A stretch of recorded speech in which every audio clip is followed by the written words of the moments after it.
Chicken സെന്ററുകൾ കേന്ദ്രീകരിച്ച് ഇടുക്കി മൂന്നാറിൽ ഓൺലൈൻ തട്ടിപ്പിന് ശ്രമം. പണം നഷ്ടമാകാതെ മൂന്നാറിലെ ന്യൂ ചിക്കൻ സെന്റർ ഉടമ രക്ഷപ്പെട്ടു.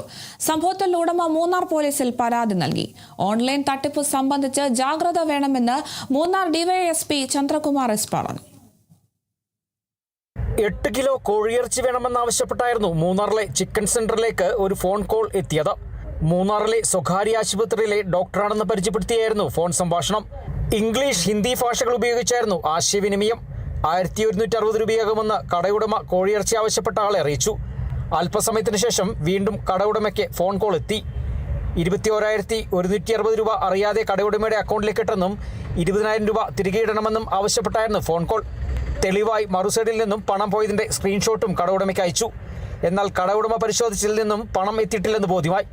ഇതോടെ പണം നൽകാനാകില്ലെന്ന് ഫോണിലൂടെ ആശയവിനിമയം നടത്തിയയാളെ കടയുടമ അറിയിച്ചു. സ്ക്രീൻഷോട്ട് കണ്ട് പണം തിരികെ അയക്കാതെ പരിശോധിച്ച് പണം നൽകാനുള്ള കടയുടമയുടെ തീരുമാനം ഓൺലൈൻ തട്ടിപ്പിൽ നിന്നും രക്ഷപ്പെടാൻ സഹായകരമായി. സംഭവത്തിൽ കടയുടമ മൂന്നാർ പോലീസിൽ പരാതി നൽകി. ഏത് രീതിയിലും ജനങ്ങളെ സാമ്പത്തികമായിട്ട് കബളിപ്പിക്കുന്ന ഒരു വലിയ സംഘം ഈ മേഖലയിലുമുണ്ട്, പുറത്തുനിന്നുമുണ്ട്. ചിലതൊക്കെ നമുക്ക് അന്യ സംസ്ഥാനങ്ങളിൽ നിന്നാന്ന് പറയും. ഇത് ഇവിടെ പറയുന്നത് ഹൈറേഞ്ച് ഹോസ്പിറ്റലിൽ നിന്നാണെന്നാണ് പറയുന്നത്. അപ്പം അവിടുത്തെ ഡോക്ടറാണ്, ഹൈറേഞ്ച് ഹോസ്പിറ്റലിലെ ഡോക്ടറാണെന്ന് പറഞ്ഞുകൊണ്ടാണ്. അപ്പം നിസ്സാരമല്ല, ഈ മൂന്നാറിനെ കുറിച്ച് വ്യക്തമായ ധാരണയുള്ളവരാണ്. അപ്പം നമ്മുടെ സാധാരണ ജനങ്ങള്, പൊതുജനങ്ങള് ഈ കാര്യങ്ങളിൽ സൂക്ഷിക്കണം. പണ്ട് നമ്മൾ കയ്യിൽ പൈസ വെച്ചാൽ പോകും, അത് ബാങ്കിൽ സൂക്ഷിക്കണം എന്ന് പറഞ്ഞെങ്കിൽ ഇപ്പോൾ നമ്മുടെ ഗൂഗിൾ പേയില് ബാങ്കിൽ സൂക്ഷിച്ചിരിക്കുന്ന പണങ്ങൾക്കെല്ലാം സുരക്ഷിതത്വം ഇല്ലാതായി മാറിയിരിക്കുന്നു എന്നുള്ളത് വളരെ ഞെട്ടിപ്പിക്കുന്ന ഒരു കാര്യമാണ്. ഓൺലൈൻ തട്ടിപ്പ് സംബന്ധിച്ച് ജാഗ്രത വേണമെന്ന് മൂന്നാർ ഡിവൈഎസ്പി എസ് ചന്ദ്രകുമാർ പറഞ്ഞു.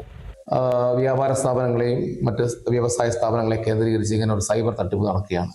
അപ്പോൾ ഇത് ജനങ്ങളും വ്യാപാരികളും വ്യവസായികളും മറ്റു നാട്ടുകാരും ഒക്കെ ജാഗ്രത പാലിക്കാവുന്നതാണ്. മൂന്നാർ പോലീസിന്റെ ഭാഗത്ത് നിന്ന് മൂന്നാർ DSP നിലയ്ക്ക് എനിക്ക് പറയാനുള്ളത്. മൂന്നാർ ഒരു വ്യാവസായിക കേന്ദ്രമാണ്, ടൂറിസം സ്പോട്ടുമാണ്. അപ്പോൾ ദിനം പ്രതി ആയിരക്കണക്കിന് ആൾക്കാർ വന്നു പോകുന്ന സ്ഥലമാണ്. അപ്പോൾ ഇങ്ങനെയുള്ള തട്ടിപ്പിന് സാധ്യതയുണ്ട്.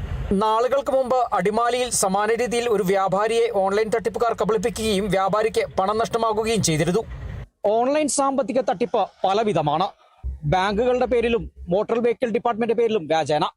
എന്നാൽ വ്യാപാരികളെ കബളിപ്പിക്കാനായി പുതിയ മാർഗങ്ങളാണ് തട്ടിപ്പുകാർ തേടുന്നത്. അതുകൊണ്ട് കടുത്ത ജാഗ്രത പാലിക്കണമെന്നാണ് പോലീസ് പറയുന്നത്. ക്യാമറമാൻ AP രാജയ്ക്കൊപ്പം ബിനീഷ് ആന്റണി, കേരള വിഷൻ ന്യൂസ്, ഇടുക്കി.